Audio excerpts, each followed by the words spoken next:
Now, it's fine if prices are rising in the economy because people are buying and there's lots of economic activity. Stagflation is the worst case scenario when the economy isn't growing much and prices are increasing. After being hit by corruption, unrest and COVID, we were also looking at the fact that some hopes for the economic recovery have been dashed due to the new COVID-19 variant and the decision of many countries to close their borders to South Africa. At least we still are expecting some growth. Let's get a view now from one of South Africa's most prominent businessmen. Christo Wiese stepped down as Shoprite Group's chairperson last year after holding the post since 1979. He is the biggest shareholder in Brait, which owns Premier Foods and other companies. Earlier this year, Wiese was hospitalised with COVID-19. He joins us now. Thank you very much, Mr. Wiese. Firstly, how are you recovering? I'm fine, thank you, Francis. It's a slow process, but, you know, every COVID victim is always warned to be very patient to get rid of this damn virus. Unfortunately, or its after effects takes a long time. I'm busy with a long time. All right. Well, thank you for sharing with us. As a businessman who has experienced COVID, how worried are you about the new variant, looking at the economy as well? Well, obviously, we are all concerned. I'm, an incurable optimist, so I focus on the evidence that is currently on the table, which seems to indicate that this virus is far more transmissible, but is not necessarily far more dangerous. Thus far, all the indications are that people develop fairly mild symptoms, but scientists keep warning us that it's too early and the sample is too small to reach a final conclusion. I am hopeful, however, that the outcome will be that it is not necessarily more dangerous and it won't necessarily escape the immunity or the vaccination effects. I'm hopeful too, but even if you're right, there are a lot of economic pressures in South Africa. We were looking at the concerns around possible stagflation. We have seen an interest rate hike in South Africa earlier than a lot of countries. They're holding off. And we're nowhere near global growth. It's always said that we're not reaching our potential. Do you have hope? And what's your timeline for a full recovery? I have all the hope in the world, Francis. The point is this virus and various other factors have impacted very heavily on our economy. But we have to start looking for the solutions for our lack of growth problem at our policies. We have to become far more business friendly.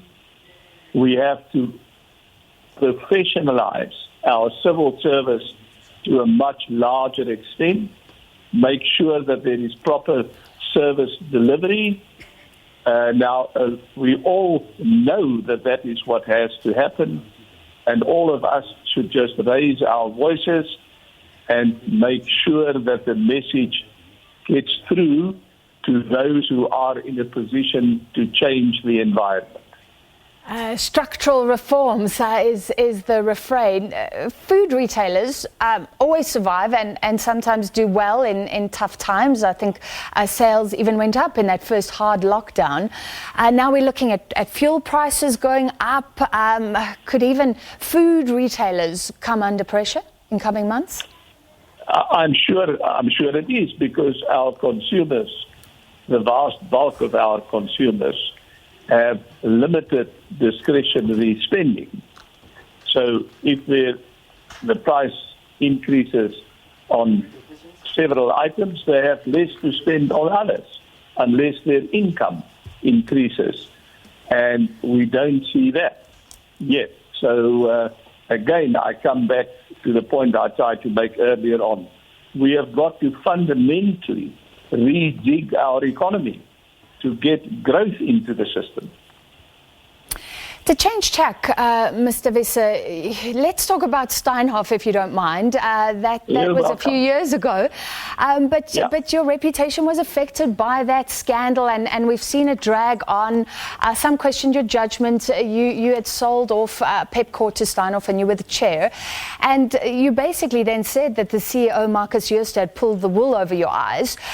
Tell us where your efforts are. You sued Steinhoff, and looking back at that scandal, can you tell us about your own regrets, your learnings from what went on there?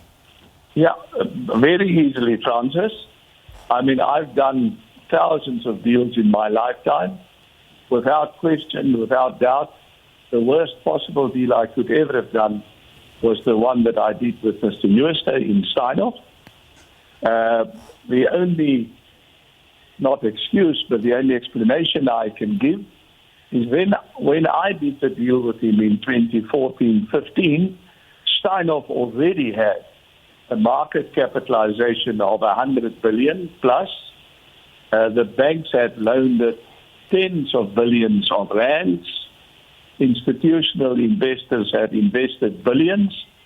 So the only point I can make is that I was not the only one that was duped by that situation. It's not a wonderful excuse, but the fact of the matter is that, as you say, my reputation took a hit because for 50 years I managed to, make mistakes, but not such a huge mistake. And the only explanation I can offer is that I, together with all the banks, together with all the institutional investors, together with all the regulators, including the ratings agencies, international ratings agencies, we were all duped by a master fraudster. Mr. Wiese, I wanted to ask you if you were flummoxed about the lack of accounting for what happened. We're still following the story of Marcus Jooste, but we have to leave it there, and we really appreciate your time tonight. Thank you very much, businessman Christo Wiese joining us now. Sporting action and then more news to come.